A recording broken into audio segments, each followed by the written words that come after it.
My name is Sienna Caldwell. I'm 29. And I didn't know my relationship could die without a fight until my boyfriend announced he was going on a 2-week self-discovery trip with his ex-girlfriend. It was one of those evenings that looks harmless in hindsight. The living room smelled like microwave popcorn. A show murmured from the TV, something I wasn't really watching. I was half curled into the corner of the couch, phone in hand, scrolling mindlessly like a person trying not to feel how tired she is. Ethan came out of the bedroom with the kind of expression people wear when they've rehearsed their lines in the mirror. He stood directly in front of the TV. "I need to talk to you about something serious," he said. His tone was so grave, my stomach dropped automatically, like my body didn't even wait for context before it started preparing for pain. I muted the TV. "Okay, what's going on?" He inhaled slowly, as if he were about to confess a crime or announce a spiritual awakening. With Ethan, it could be either. "I'm going on a self-discovery trip," he said. I blinked. "A trip?" He nodded. 2 weeks. 2 weeks. Not a weekend. Not a I need space night at a friend's place.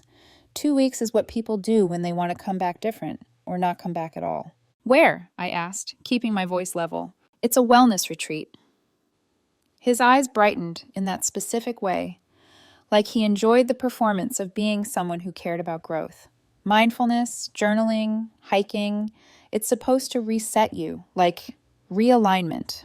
I watched him carefully, not the words, the details around the words. He was standing too straight, hands clasped in front of him, like a student giving a presentation, and he wouldn't meet my eyes for longer than a second at a time. Something about that made my skin feel cold. "Who are you going with?" I asked. He said the name like it was supposed to mean nothing. "Marisol." I didn't react, not outwardly, but inside my head something went very quiet, like a room full of people suddenly turning to stare. Marisol Vega, Ethan's college ex, the one he described as the person who really understood his creativity, the one whose photos still floated around his social media like a ghost he never fully blocked. I'd seen her face before I ever met her, a smile that looked too confident to be innocent, a kind of beauty that didn't beg for attention, because it assumed it already owned the room. I set my phone down carefully, like any sudden movement might turn this moment into something uglier. "With Marisol," I repeated. "Just you and her?" His jaw tightened for half a second. Then he softened his face again, like he remembered which version of himself he was trying to sell. "Don't make this awkward," he said quickly. "It's not about her." That sentence always comes first, doesn't it? Not, "I understand why you'd feel weird." Not, "I'm sorry this sounds bad." Just, "Don't make this awkward." As if my discomfort would be the betrayal, not his plan. "We're friends now," he continued. "She's dealing with her own stuff, and we found this retreat that had a group rate." "A group rate for 2?" I asked. He gave a small laugh, like I'd made a silly joke. "Yeah, well, 2 spots opened up at the last minute. It's not like that." I nodded slowly, forcing my face into something neutral. Calm, curious even. Because I'd learned something about Ethan over the last 8 months of living together. If I got emotional, he'd call me dramatic. If I got quiet, he'd call me cold. If I asked questions, he'd say I was controlling. So I didn't give him anything he could twist. "When do you leave?" I asked. "Tuesday morning." "That's soon." "I know." He stepped closer, lowering his voice like he was offering me a gift. "But that's why it's perfect. Spontaneous. Like life is opening." I studied him. He didn't look guilty. He looked excited. Not excited about journaling in the woods or sitting in silence. Excited like someone who just got permission to do the thing they wanted to do without consequences. And suddenly, I understood something sharp and ugly. This wasn't just a trip. This was a test. A test to see how much I would tolerate, how small I would make myself to keep him comfortable, how cool I'd be so he could keep telling people he had the perfect, supportive girlfriend. He waited for my reaction like a child waiting for applause after a school play. I picked up my water bottle, took a slow sip, bought myself time. Then I said softly, "That sounds wonderful." His eyebrows jumped. "Really?" "Yeah," I said, even gentler. "If you need to find yourself, who am I to stand in your way?" For a moment, he looked suspicious, like he was searching my face for a hidden blade. Then relief washed over him so hard it almost made him giddy. He smiled wide, too wide. And then he leaned down and kissed my forehead. Not my mouth, not my cheek, my forehead like I was a well-behaved pet. "This is why I adore you," he said. "You're so enlightened." Enlightened. I swallowed a laugh that felt more like a cough. Because what I was feeling wasn't enlightenment. It was clarity. The kind that arrives when you finally stop negotiating with reality. Over the next 3 days, Ethan transformed into a man preparing for a new life. He bought new athleisure wear, expensive, neutral-toned, the kind people wear to look spiritual without ever breaking a sweat. He filled our kitchen counter with supplements and electrolyte packets. He talked about energy alignment while leaving dirty dishes in the sink. He didn't notice how quiet I became. Or maybe he did, and he liked it. At night, while he scrolled through retreat schedules and playlists titled Inner Peace, I lay beside him, staring at the ceiling, listening to the faint hum of the refrigerator, feeling my heart do that slow, steady thing it does when it's grieving, something it hasn't admitted is dead yet. Every so often, Ethan would glance at me and say, "You're really okay with this?" And every time I'd answer the same way, "Of course, go find yourself." On Tuesday morning, I drove him to the airport. The sky was pale and washed out, like even the sunrise couldn't be bothered to commit to color. Ethan was buzzing with excitement. He tapped his knee the whole ride.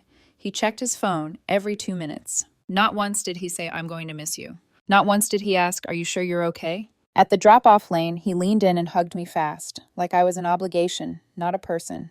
"I'll have spotty service," he said, "so don't worry if I don't message much." "No worries," I replied. "Enjoy your journey." He grinned, grabbed his bag, and walked away without looking back. I watched him disappear into the crowd, and the moment he was gone, my hands stopped shaking. Because the decision had already been made, quietly, neatly, inside me. The plane hadn't even taken off yet, and I was already taking my first step down a different path.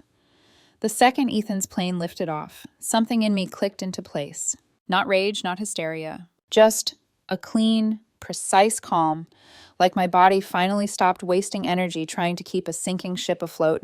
I sat in my car in the airport parking garage for a full minute, hands on the steering wheel, watching the departures screen through the glass doors. Flights scrolling, names and numbers, people moving like ants, everyone going somewhere. Ethan was going somewhere too. And for the first time since he'd moved into my apartment, I let myself say the truth out loud, quietly, like a confession meant for no one else. He doesn't get to do this and still come home to my life. I drove straight to a moving company. Not after crying in a Starbucks bathroom, not after calling my best friend for permission to be upset, not after a dramatic confrontation that would give him a story to twist later. Straight to a moving company. Because I'd already done the emotional part. I'd already spent months feeling the imbalance. The way he called my boundaries controlling. The way he talked about freedom while living inside the stability I paid for. The way he acted like I should be grateful he'd chosen me, when all he'd really chosen was comfort. The moving company receptionist barely looked up when I walked in. "Can I help you?" "Yes," I said. "I need a move scheduled. Today." She blinked. "Today? I'll pay extra." That got her attention. While she typed, I felt my phone buzz in my purse. A text from Ethan. "Boarding now, so proud of us for being evolved." I stared at it for half a beat. Then I slid my phone face down on the counter and signed the papers. Evolved. Sure, if evolution meant finally developing a spine. Here's what Ethan didn't know. What he never bothered to know, because he lived in a world where things just magically worked out for him. His name was never on the lease. He moved in 8 months ago, sliding into my space the way some people slide into conversations, assuming they belong there because no one has told them otherwise. I'd meant to add him, I really had. At first I thought it was romantic, like we were building something. But then it was always next week. Always after my schedule calms down. Always some excuse wrapped in charm. And in the end, I'm glad I never did. Because legally, the apartment was mine. And practically, 80% of the furniture was mine too. The couch he sprawled on like a king? Mine. The dining set he never wiped down? Mine. The bed frame he'd climbed into every night like he was entitled to softness? Mine. Even the ridiculous jungle of houseplants he loved showing off on his socials? Look at our peaceful home vibe. I'd paid for almost all of them. Including the big fiddle leaf fig he named Zenith, like he was the one who kept it alive. I drove home, walked into the apartment, and for a moment the air felt different, as if it knew. The place looked exactly the same. But I didn't. I didn't hesitate. I didn't stand in the hallway mourning a version of myself that would have begged him to choose me. Instead, I went straight to the closet and pulled out the folder I kept on the top shelf. Lease, utility bills, receipts, documents, the boring stuff. The stuff you don't think about until your life becomes a legal situation. I opened my laptop at the kitchen table and pulled up my email. 3 days earlier, while Ethan was out cleansing his spirit at some trendy wellness cafe, I'd signed a new lease. Not impulsively. Not after he announced the trip. After. Because I didn't decide in one moment. I decided slowly, in pieces. I decided when he made jokes about my job being corporate slavery while using my credit card for groceries. I decided when he started saying things like, "You're lucky I'm the kind of man who values growth." I decided when I realized Marisol's name came up in his stories a little too often, always coded in nostalgia. And I decided completely the second he said the words, "Don't make this awkward." So Monday, yesterday, I'd toured an apartment across town. Quieter building, better security, new plumbing. Amazing water pressure, the landlord had said proudly. I signed the lease that afternoon, paid the deposit, transferred the moving date to immediately. Now it was Tuesday, and Ethan was in the air. I stood in the middle of the living room, hands on my hips, letting my eyes skim every object, like I was taking inventory of what belonged to me versus what belonged to a man who thought love was a place he could store his ego. Then I started. I packed with a kind of discipline that surprised even me. No dramatic throwing of his things into trash bags. No revenge. Just precision. I wrapped my dishes. I boxed my books. I labeled my kitchen appliances. I unplugged the TV I'd bought on Black Friday and paid off by myself. By noon, 2 movers arrived. Big guys with calm faces, the kind who didn't ask questions. The kind who'd seen people leave other people behind before. "Everything going?" one asked, glancing around. "Not everything," I said. "Just mine." They nodded, like that made perfect sense. Because it did.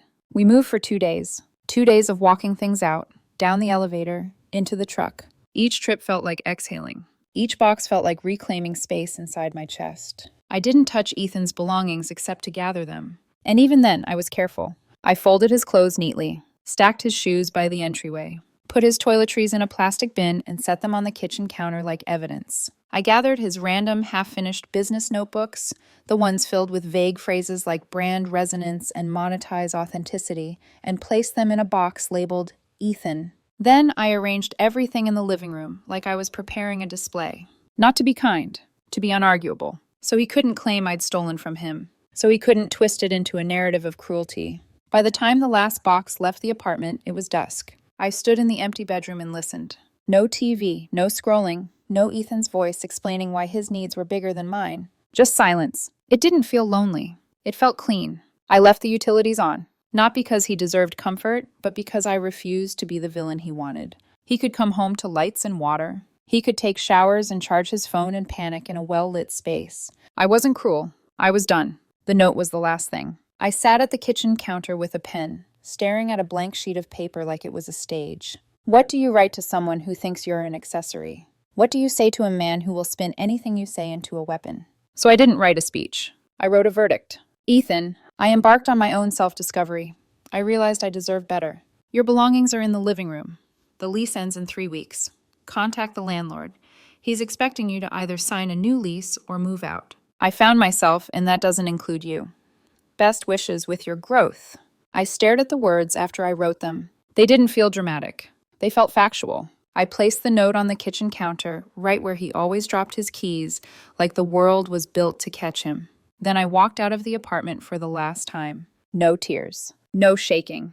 Just a long exhale in the hallway before the door clicked shut behind me. In my new apartment, I stood in the center of the empty living room with boxes stacked like small towers around me. The windows were larger here. The air smelled like fresh paint and possibility. And for the first time in months, I felt like my own life belonged to me again. I blocked Ethan's number. Then I paused. Because I knew something my calm couldn't erase. Ethan didn't handle rejection well. Not when it was quiet. Not when it left him with no audience. He needed a reaction. He needed conflict. He needed to be the victim or the hero, not the man who got left behind because he tried to take a vacation with his ex like it was nothing. I stared at my phone, thumb hovering. He could still reach me through other ways. Email, streaming accounts, social media.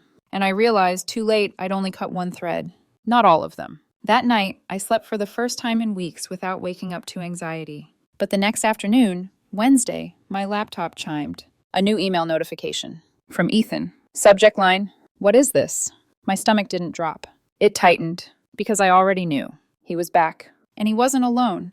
The first email was short. Too short. The kind of message that doesn't ask questions. It makes accusations. "What is this?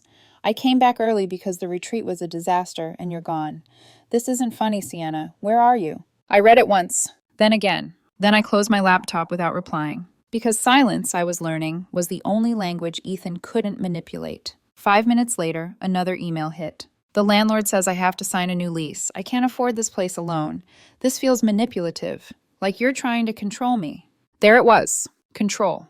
That word he loved to use when the situation stopped benefiting him. I leaned back in my chair and stared at the ceiling of my new apartment, watching the faint shadow of the ceiling fan blades spin slowly.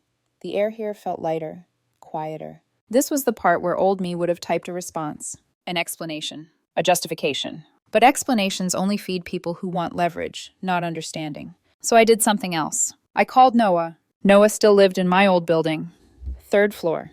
Same hallway we used to share groceries in awkward silence with neighbors. He'd helped me carry boxes once when the elevator was broken and never forgot Ethan's name. "Hey," he said when he picked up. "Everything okay?" "I need details," I said. "Has Ethan been back?" There was a pause, then a low whistle. "Oh, yeah, he's back." My chest tightened. "How bad?" "Bad enough that everyone on your floor knows your name now." I closed my eyes. Noah continued, voice dropping. "He showed up late Wednesday night, furious, slamming doors, and, he wasn't alone." I already knew the answer, but I asked anyway. "Marisol?"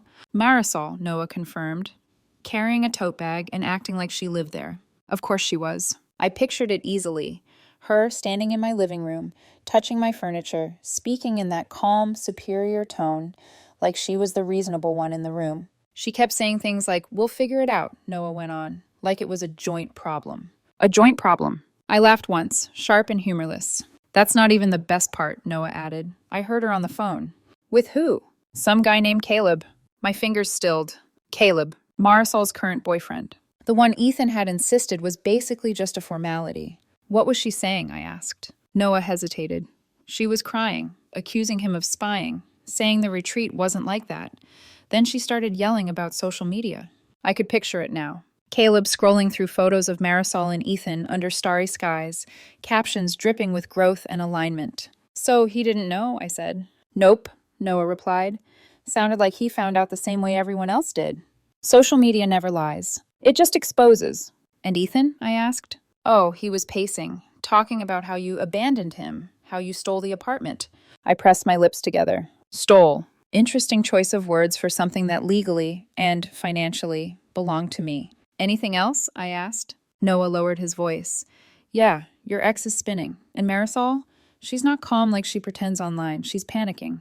I thanked Noah and hung up. I didn't feel triumph. I felt confirmed. This was never about a retreat. It was about entitlement. More emails came in over the next hour, each one more frantic than the last. "This isn't how adults handle conflict. Marisol thinks you're being emotionally abusive. You can't just disappear when things get hard."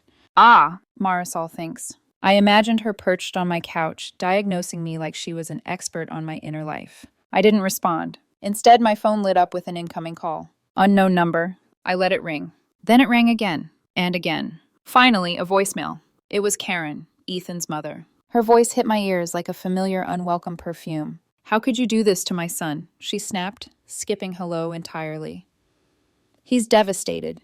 He came home expecting a partner, not an eviction notice." I waited until the message ended before calling her back. Curiosity won. "Karen," I said when she picked up, "nice to hear from you." "Don't get sarcastic with me," she barked. "Ethan is practically homeless." "He's not homeless," I replied calmly. "His belongings are safe. He has 3 weeks to decide whether to sign a lease or move out." "You're cruel," she said, "all because you're jealous of his bond with Marisol." There it was. Jealousy, the universal excuse people use when accountability feels too heavy. "Karen," I said evenly, "your son went on a 2-week retreat alone with his ex-girlfriend." Silence. Then, "He said you were fine with it." "I was," I replied. "So fine that I decided to find my own peace somewhere else." "You're small-minded," she hissed. "Okay," I said. "Bye, Karen." I hung up before she could inhale again. That night, I got notifications. Password reset attempts. Netflix, Hulu, Disney+. All from a location I didn't recognize. I stared at the alerts and laughed. A real laugh this time. The audacity. I reset every password. Changed them to phrases that made me smile. Get your own streaming. Mindfulness. Isn't free. Not your account. Then my phone buzzed with a text from another unknown number. "Ethan wants to know why you're being so petty about the streaming accounts. He's having a breakdown." I typed back. A breakdown over Hulu? Suggest some breathing exercises. I blocked the number. I thought that would be the end of it. I thought he'd lick his wounds privately and retreat into whatever narrative made him feel less exposed. I was wrong. Because when Ethan realized he couldn't reach me digitally, he decided to try something more personal. Something public. Something messy. Friday afternoon, after my workout, I walked out of my gym and froze. Ethan was leaning against a car in the parking lot, waiting. And he wasn't alone. Marisol stood a few feet behind him, arms crossed, sunglasses hiding her eyes like she was there to observe, not participate. I tightened my grip on my gym bag and kept walking. Sienna, Ethan called. We need to talk. I didn't slow down. You can't just ignore me, he said, jogging to catch up. We were together for 3 years. 8 months, I corrected, unlocking my car, living together. The emotional bond was 3 years, he shot back. I looked at him then, really looked. What does that even mean? I asked. He reached for my arm. I stepped back. Don't, I said quietly. Marisol cleared her throat. You're being dramatic. I laughed. Of course, I said. You'd know. Ethan exhaled sharply. Look, I get that you're upset, but nothing happened. Great, I replied. So you just meditated romantically. Marisol rolled her eyes. We did yoga. We shared feelings. Enchanting, I said. What's the problem now? Ethan's voice dropped. I need a place to live. I met his eyes. So find one. I can't afford anything, he snapped. You know I'm between jobs. Between jobs for 6 months. Between ambitions. Between realities. That's not my problem anymore, I said.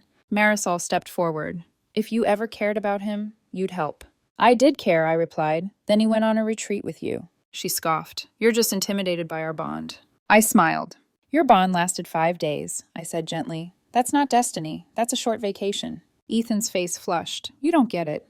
Neither do you, I said. You're not even living together. The color drained from Marisol's face, because that's when the truth slipped out. She'd been telling people, including Ethan's mother, that she'd offered him a place to stay. She hadn't. She couldn't. Because she was couch surfing. Because Caleb had kicked her out. The silence between them was loud. Awkward.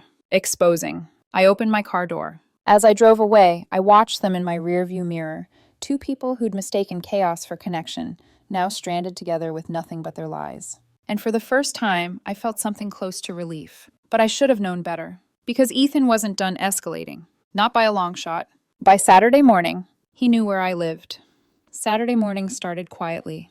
Too quietly. The kind of quiet that only exists before something ugly decides to announce itself. I was still in pajamas, coffee steaming in my mug, when my phone buzzed with a notification from my smart door camera. Motion detected. I frowned. I wasn't expecting anyone. I tapped the screen. And there they were, a moving truck idling at the curb. 4 people standing in front of my building like they were about to stage an intervention, or an invasion. Ethan, his mother Karen, his younger brother Liam, Marisol, and trailing slightly behind them, hovering with anxious energy and a messy bun, a woman I vaguely recognized from Instagram stories, Tessa, Ethan's friend from his half-baked consulting venture. My chest didn't seize. It hardened. Karen was ringing the doorbell. Again, and again, and again. I didn't move. I watched through the camera as she gestured wildly, her mouth forming words I couldn't hear but absolutely understood. Finally, I spoke through the intercom. What do you want? Karen jumped like she'd been waiting for a ghost to answer. You need to come outside right now, she snapped. This has gone far enough. No, I said calmly. It really hasn't. Ethan stepped forward, trying to soften his posture like he still believed charm might save him. Sienna, we just want to talk. You brought a moving truck, I replied. That tells me everything. Liam cut in, arms crossed. You're ruining his life over your pride. I laughed quietly. His life isn't ruined, I said. He's just facing consequences. Marisol scoffed. This is so unnecessary. Oh? I tilted my head slightly. You mean like going on a 2-week retreat with someone else's boyfriend? Tessa stepped closer to the camera, palms raised.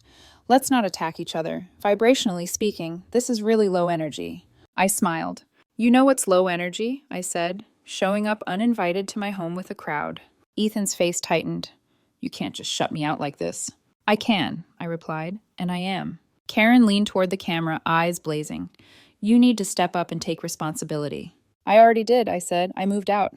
That's not responsibility, she hissed. That's running away. No, I corrected. That's choosing myself. Behind them, Marisol shifted uncomfortably. She didn't look smug anymore. She looked tired. Ethan glanced back at her, then at the moving truck. This was your idea, he muttered. Her eyes flashed. You said she'd talk. I watched the blame bounce between them like a live wire. Then Ethan snapped. He walked up to my door and tried the handle. The camera caught everything. Don't, I said sharply. If you touch that door again, I'm calling the police. He froze. Karen gasped. You wouldn't. I absolutely would, I replied, and I'm documenting everything. That word, documenting, changed the air. Ethan stepped back. Karen grabbed his arm. Liam swore under his breath. Within minutes, they retreated, muttering, glaring, defeated. The moving truck pulled away. I stood in my kitchen, hands steady, heart pounding in a way that felt more alive than afraid. I thought that was the worst of it. I was wrong. That night, at 10:17 p.m., my laptop chimed. A new email from Ethan. Subject line, business opportunity. I opened it. I shouldn't have. But curiosity is a powerful drug. The email was unreal. He was pitching me an investment. 10% equity in his mindful consulting brand. The amount he wanted? Exactly 3 months' rent from the old apartment. The business plan was 2 sentences long. We help people align purpose with profit. Your support allows me to create without housing stress. I stared at the screen, stunned into silence. This wasn't desperation. This was entitlement, stripped naked. I forwarded the email to Noah. His reply came back in under a minute. Is he serious? I didn't answer, because Sunday morning brought something worse. I woke up to my phone vibrating nonstop. Texts, emails, missed calls, then a message from my boss. Hey, is everything okay? Your ex just emailed me about funding a mindful venture. My stomach dropped. I opened LinkedIn, and there it was. Ethan had messaged everyone. My colleagues, my former clients, a professor who once wrote me a recommendation letter, even a recruiter I hadn't spoken to in years. Hi, despite personal challenges, I'm raising funds for a purpose-driven business. I noticed you're connected to my ex, Sienna. He was using my name, my reputation, my network, to sell a fantasy. I felt something shift inside me, not panic. Resolve. Because this wasn't about heartbreak anymore. This was about protection. By Monday morning, Ethan had gone further. He launched a crowdfunding campaign. Help a visionary entrepreneur escape emotional abuse. I read the description with numb disbelief. I'd financially controlled him, isolated him, sabotaged his growth, abandoned him during a mental health crisis, the crisis being consequences. Goal, $25,000. Raised, $41. All from Karen. Then my phone rang. Unknown number, I answered. It was Ethan. Sienna, he said, voice hoarse. Real talk. Things are spiraling. You don't say. I'm staying with Liam, but he's about to kick me out, he rushed on. Marisol's energy is unstable. She thinks you're sabotaging her aura. I closed my eyes. This is not my problem, I said. Just give me some money, he pleaded, to calm things down. No, I replied. Silence. Then a click. Wednesday was court day. He'd filed a civil claim. Something about domestic partnership damages. He represented himself. The judge skimmed the papers, unimpressed. Sir, she said flatly, you lived together for 8 months. You were on a trip with another woman when she moved out. What exactly are you claiming? Ethan swallowed. Emotional investment. The judge dismissed the case in under 5 minutes. Outside the courthouse, Ethan stood with Tessa filming him, delivering a speech about the systemic oppression of emotionally intelligent men. The video got 12 views. 10 of them were Karen's accounts. By Thursday morning, my phone rang again. It was the landlord. Sienna, he said, exhausted. Your ex is trying to squat in the apartment. My pulse spiked. What? He changed the locks, printed a fake lease, misspelled his own name. I closed my eyes. I left the utilities on, I said slowly. They're still in my name. There was a pause. Then the landlord exhaled. That explains a lot. That afternoon, I called the utility companies, and I shut everything off. Within an hour, my phone rang again. This time it was Liam. Turn the power back on, he snapped. Ethan's there. Then he should leave, I replied. You're heartless. No, I said, I'm finished. By Friday, the police removed Ethan from the apartment. He tried to burn incense in front of them. Yelled about planets being in retrograde. They were patient. 2 weeks later, Ethan was back with his parents. Marisol vanished. Karen sent one final email. He was going to propose on that retreat. Marisol was helping him choose a ring. I laughed. Not because it was funny. Because it was absurd. Because it proved everything. Now my life is quiet. Clean. Mine. And I've learned something important. Standing up for yourself isn't petty. It's essential. It's been 2 weeks since the police escorted Ethan out of the apartment. 2 weeks since the locks were reset, the fake lease was laughed at, and the incense smoke finally cleared. This is where everyone landed. Ethan moved back into his parents' house, his childhood bedroom, according to Noah, the same one with the motivational posters he never took down. Karen tells people he's taking a break from toxic capitalism. Translation: he doesn't have a job, and no one is funding his ideas anymore. His crowdfunding page quietly disappeared after hitting $41. Karen's contributions accounted for all of it. She later disputed the charges. Ethan's LinkedIn bio now reads, visionary, conscious leadership, rebuilding. He has 0 active projects. Marisol resurfaced online a week later, back with Caleb. Their photos are aggressively cheerful, long captions, forced gratitude, comments turned off. Someone tagged me in one by accident. It disappeared minutes later. Karen sent me one final email. I knew it was the last one because it didn't accuse me of anything. It just tried to wound. He thought you were his soulmate. He was going to propose. Marisol was helping him pick a ring on that retreat. Propose. On a trip with his ex, with his ex's help. I stared at the screen for a long time before closing my laptop. What do you even say to that? Nothing, because the truth didn't need defending. The proposal wasn't real. The growth wasn't real. The retreat wasn't real. It was a performance, one I'd finally walked out of. Last Friday night, I ran into Ethan at a bar near my new place. He was tipsy, softer, smaller. He tried to fist bump me. Hey, he slurred. No hard feelings, right? I studied him for a second. Not with anger. With distance. No hard feelings, I said. You did me a favor. He laughed like he thought I was joking. Yeah, Marisol tried to get me to fund her wellness project too, he added. Said we could be mindful partners. I smiled. Of course she did. As I walked away, I felt something settle fully in my chest. Peace. Not the Instagram kind. The real kind. The kind that comes from knowing you didn't lose anything worth keeping. I found my own path after all. It had boundaries. Quiet. And really great water pressure. And no one tries to put crystals in the microwave at 3 in the morning. Sometimes the best response isn't an argument. It's action.